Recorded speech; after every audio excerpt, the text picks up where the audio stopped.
Week 1, Rhetoric Level. See if your child can explain why the divisions in French society led to unrest in that country. He should be able to tell you that under the old regime there were 3 recognized estates in France. The clergy, the first estate, had about 120,000 people who enjoyed great wealth and paid almost no taxes. The nobility, the second estate, about 350,000, who also enjoyed comfortable to fabulous incomes and paid no taxes, and everyone else, the third estate, 98% of the total French population, who were the poorest and paid the most taxes. The first estate, the clergy, was fairly uniform, but the others had 2 layers. The aristocracy was stratified within itself, and the third estate was also quite diverse. The peasants carried a crushing weight of taxation.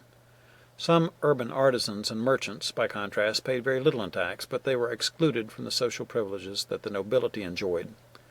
These differences all helped to contribute to French instability, which resulted in revolution, the terror, and then chaos. After all the upheaval and bloodshed of the French Revolution, why did people welcome Napoleon as dictator? They welcomed Napoleon as a strong man who could lead well and forcefully. He was a successful leader who made efficient, wise, and much-needed reforms. At first, he brought order and peace to France. Napoleon's accession to dictatorship was gradual and always cloaked in the language and ideals of the French Revolution and the Enlightenment. His personal ambition came to light only gradually as his reign unfolded, but it did come to light in the end. The French general Antoine Guillaume put it well when he said at Napoleon's imperial coronation, "What a shame that the 300,000 Frenchmen who died to overthrow one throne are unable to enjoy the superb fruit of their sacrifice." Coming back to America, can your children see the political implications of building Washington, D.C. as a new capital for the United States? That wasn't what Alexander Hamilton wanted. He had planned to unite the urban moneyed interests with a strong central government.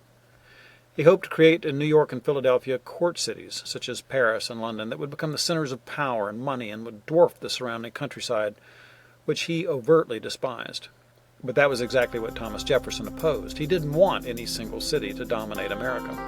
Hamilton had other priorities, though. Eventually, he got to a point where he needed Jefferson's help so badly that he agreed to move the capital to the south.